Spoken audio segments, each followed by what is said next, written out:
So without further ado, I am so happy to introduce the next president of the United States of America, Vice President, Tim Walz.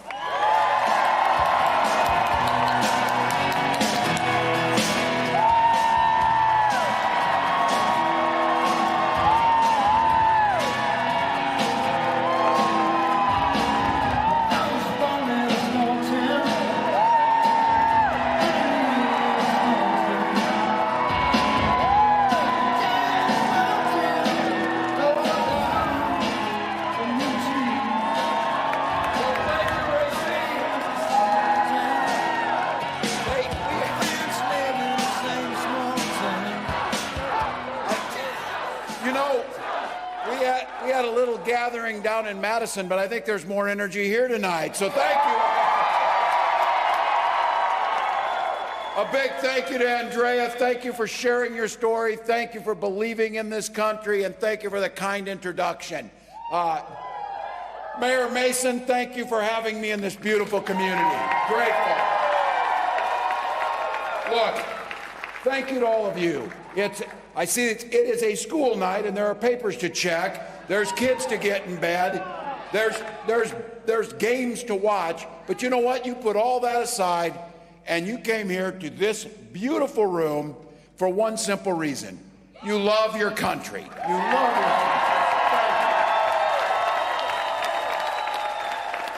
I could not be prouder than to be on this ticket with Kamala Harris from her first day as a prosecutor, a district attorney, attorney general of the largest state in the nation, a United States senator, and vice president of the United States. She's had one client her entire life: the people. The people.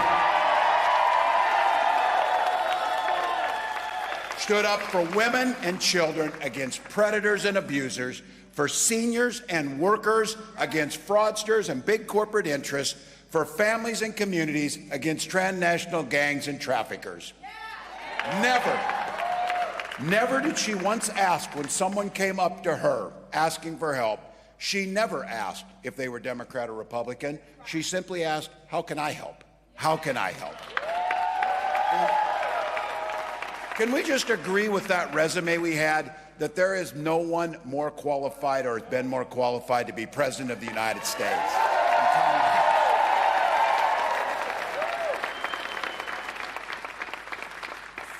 Almost to the hour, 14 days until the polls close, people. 14 days till this election, so we know what's there. Look, we're running like everything's on the line because everything's on the line. Everything's on the line. Kamala and I are barnstorming everywhere. We're going on TV shows, interviews, podcasts. I said, I'm about one interview away from being a regular on Fox News, and that takes a bunch, so one more. Because you all know, it takes a lot of stamina to run for president. It takes a lot of stamina to be president.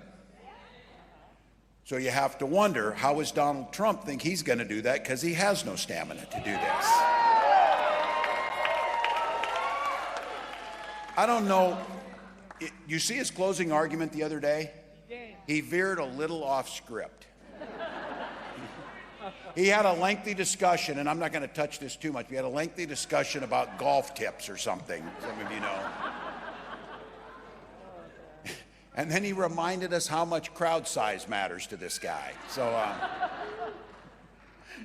Donald should just buy a sports car and overcompensate that way, I think. It'd be the thing to do. So this would be me. That's just me. Just leave us the hell out of it. I think we can agree that. Leave us out of it. Now, he canceled a debate, which, look, we should give him all credit for that, because one butt whipping is enough in that case for him. But he canceled a bunch of interviews, and his team actually said it. It was a moment of clarity, and they said he's exhausted. I'm with her. Look, I don't care how exhausted he is. He's not nearly as exhausted as the American people are of that guy. I'm tired of it. But here's the good news, Racine. He is never going to be president again. He is never going to be president.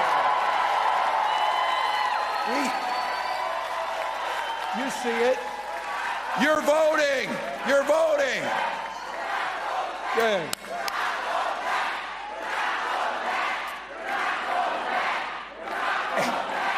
The good news is, not only is he not going to be president, but we've got a president that's laying out a new way forward with opportunity for all of us. She actually has a plan, not a concept of a plan, a plan. 100 million Americans will see a tax cut under Kamala Harris's plan. $6,000 for every child, for that family that's born, so that you can get that kid off to a good start. Buy the crib, buy the formula, buy the clothes you need, get them off to a good start. Every single family with a child tax credit. It makes a difference. And then going after price gouging. Now, the Republicans seem to have a problem with this. Oh, you know, they don't believe in capitalism. We damn sure do believe in capitalism, but I'll tell you what's not capitalism. When you hear a hurricane's coming to Florida and all of a sudden the airlines jack up the prices so people can't get out of there. That's not capitalism. That's not capitalism, that's price gouging. And the idea of Big Pharma charging $800 for a vial of insulin that costs them $500 to make, that's why she's going to make sure that if you need insulin or your family needs insulin, $35 a month, just like we do in Minnesota. And for those of you with less hair and gray like me, and if you're young, listen up, because someday you'll pay attention to this. Kamala Harris proposed something that we're going to get done that I think is transformational, especially those of us kind of in the middle. I got a nearly 90-year-old mom, and my son turned 18 last weekend. And so we're looking, thank you, and he can vote. So we're looking at how do you pay for kids, how do you pay for education, but she proposed something that is so transformational, Medicare to pay for in-home care for our seniors. Awesome.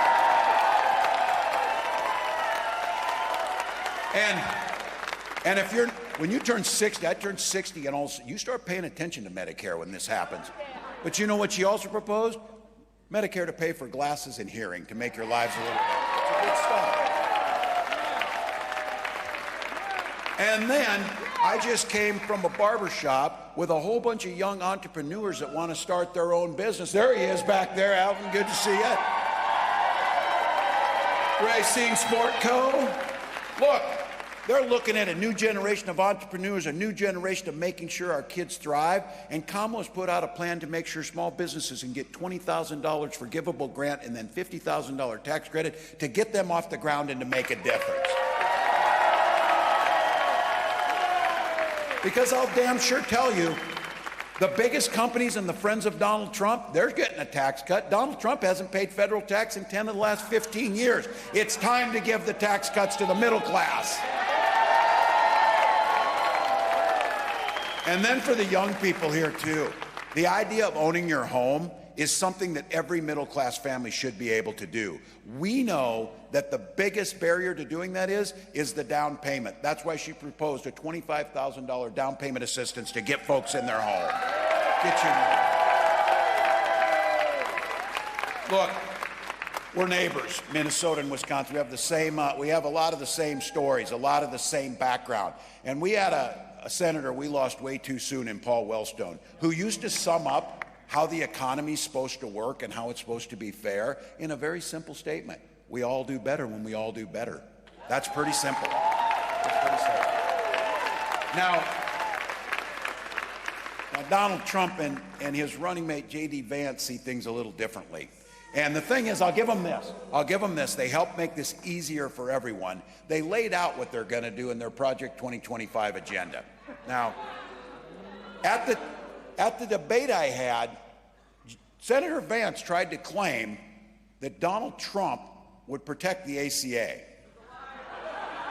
So this was really fun. This was really fun. You know, Donald Trump, champion of Obamacare. Well, a couple hours ago, I was just with Obama, who said that's a bunch of crap. He tried to get rid of it. You know. And just keep in mind, when they got the Affordable Care Act, if you have any single pre-existing condition, you're out. Because you know how they rigged the system? They let the insurance companies decide who they're going to insure. You don't have to be, well, hell, anybody's a better businessman than Donald Trump. But if you were, if you were thinking about this, if you're an insurance company, what would be the best way you could make money? Take in premiums from the healthiest people so you don't have to pay out premiums, and let all the rest of us just sit out there and not get insurance. And as you heard Andrea say, is end up with medical bills that nearly breaks your family. That's not right. And under Kamala Harris, we'll make sure it doesn't happen.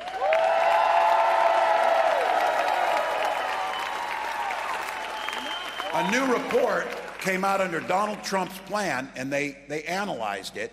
And one of the things they came up with is that he will start to bankrupt Social Security in 6 years under his plan. Now, just to be clear, that is a program that we pay into. It does not add to the national debt, and it's a best anti-poverty program ever designed. Now, they also analyzed, because he's the only person in America who thinks this, that he's going to put tariffs on most of the products that we buy. And he tries to tell us that that is not exactly what it is. It's a Trump sales tax and will add $4,000 to every family's costs. Now, he came up with a new one. He calls it positive taxation from a guy who doesn't pay taxes. So, all right, look, nothing positive about increasing costs on families. That's why Kamala Harris is focused on it, whether it's the cost of drugs, the cost of products, by stopping the price gouging, home ownership, tax cuts for the middle class. Those are things we can do. But I'm guessing in here, there may be a few, or we know them, our neighbors, hell, in our own family, folks that were Republicans, old school Republicans, that added much to this country, that gave things back. When those folks talked about freedom, they actually kind of meant it. Turns out that this guy, when he talks about freedom, freedom to be in your bedroom, freedom to be in your exam room, freedom to be in your library, all the things that he wants. Now look, this is one that it seems so simple again, kind of like we all do better and we all do better. Neighborhoods, communities, states, countries work better, especially when elected officials just do the things they're supposed to do. Build the roads. Make sure that there's safety there. Make sure that we have good schools. Make sure that we have things like Social Security. Do those things. Do those things. And when it comes to who we love or the families that we want or any of that, just mind your own damn business. Mind your own business.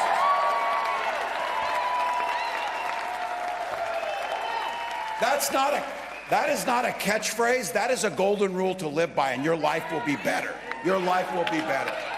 When Kamala talks about freedom, be very clear. And this is where the party of Reagan should be with it. The freedom for you to make decisions about your life, not government officials.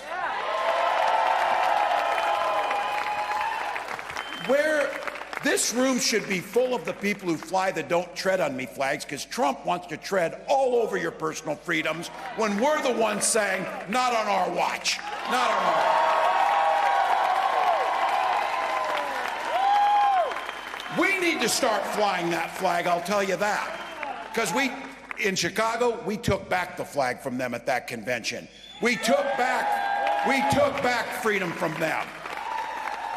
And I'll be damned if Donald Trump will lecture me about family values. So we take family.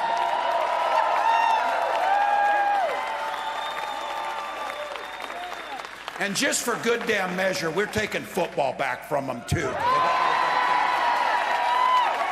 Look, freedom means seniors should live in dignity in their retirement. That's what freedom means. Strengthen Social Security, strengthen Medicare. And I'm telling you what, this is one for all of us, because I know Wisconsin and I know Minnesota well. The freedom for our little ones to dress them up, put them in their best clothes, send them off to school, to be met at the door by incredible teachers committed to their education.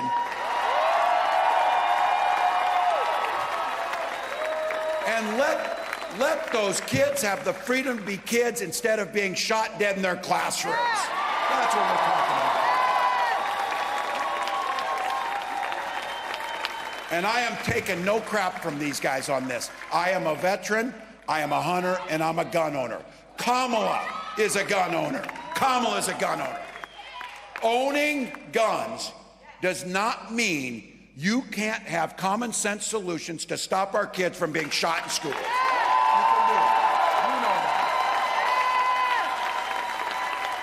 Here's the deal, Wisconsin. Kamala and I know you can uphold the Second Amendment while upholding our first responsibility, protection of our kids and families. And let's be very clear here. Isn't it interesting that both members of the Democratic ticket, Kamala and I, are gun owners? And Donald Trump cannot pass a background check.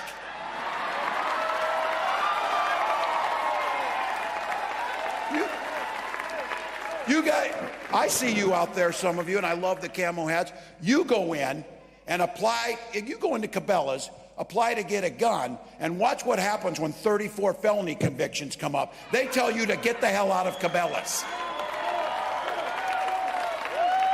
Now, we got a mix here.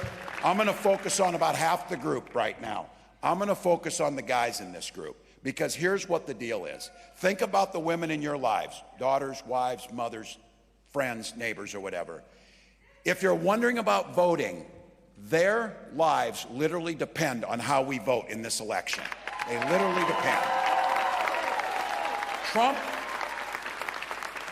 Trump appointed his 3 Supreme Court justices who lied in their confirmation hearings and said they would uphold Roe versus Wade, and they overturned it, and he brags about it.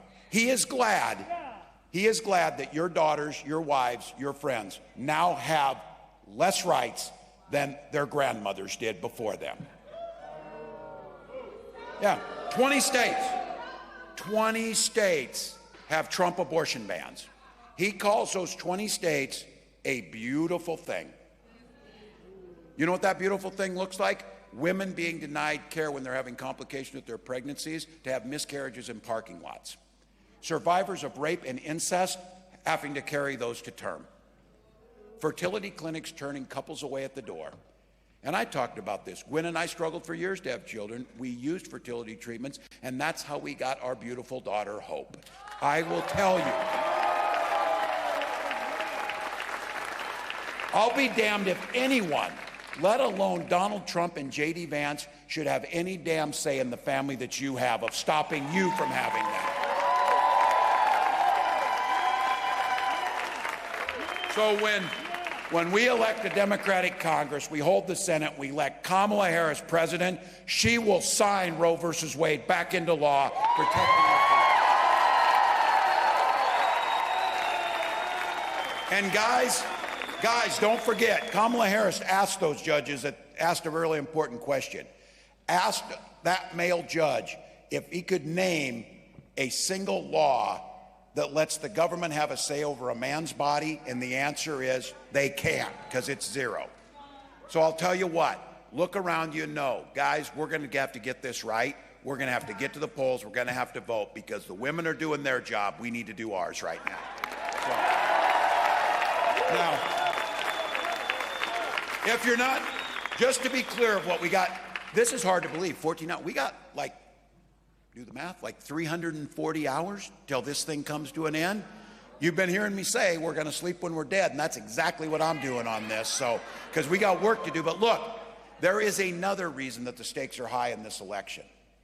Some of you hear this, I'm sure, from your friends, neighbors, relatives, brothers, and things. Look, we made it through one Trump term. We can get through another. I've said this. Look, I'm an eternal optimist, and teachers, you know this. I supervised the lunchroom for a decade or so, so you got to be optimistic to get through the lunchroom. But the Donald Trump of 2016 who was elected is not the Donald Trump of today by any stretch of the imagination.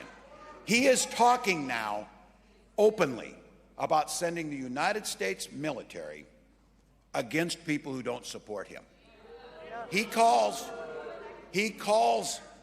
these people the enemy from within.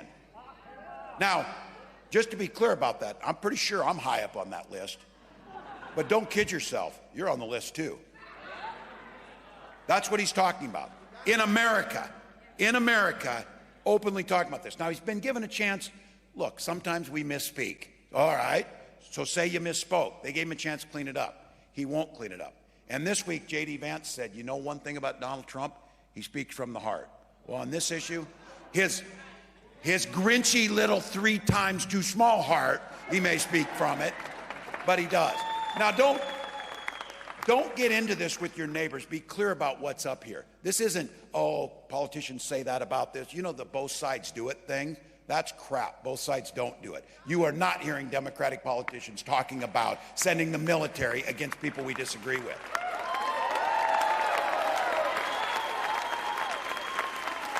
Look, the highest-ranking soldier in America, General Mark Milley, the chairman of the Joint Chiefs of Staff, who was there with Trump, on record said, and this is a quote, Donald Trump, the most dangerous person ever to the security of this nation. James Mattis, a 4-star general, Trump's own Secretary of Defense, agrees with him. His chief of staff, a 4-star general, John Kelly, said he's the most flawed human being he'd ever met. And today it's been reported that Donald Trump said, I need the kind of generals that Hitler had. Don't be the frog in the boiling water and think this is okay. As a 24-year veteran of our military, that makes me sick as hell. And it should make you sick. Folks, the guardrails are gone. Trump is descending into this madness. A former president of the United States and the candidate for president of the United States says he wants generals like Adolf Hitler had. Think about it. And he already has the Supreme Court in his pocket. They've effectively given him full immunity. If he's elected again, he will appoint up to 3 more Supreme Court justices. And God knows there's not a single spine in the Republican Party in Congress that will stand up to him. You know that. But look, there is a way to make sure none of that happens. And it's not the way they talk about, and it's not through violence, and it's not through saying any of that. It's by beating them at the ballot box. Beat them at the ballot box.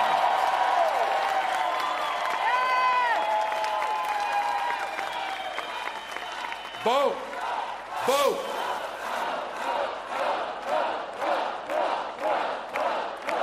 Look, 14 days. We're still the underdogs in this thing. We have got to leave it all on the field. This is the time. Wisconsin, you've got same-day voter registration, and early voting started today.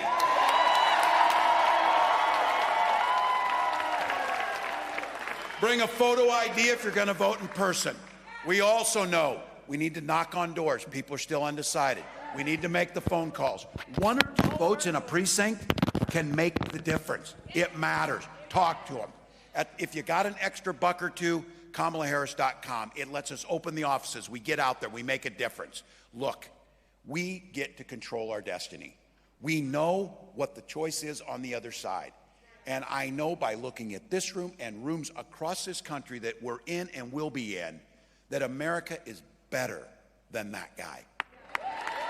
America is better.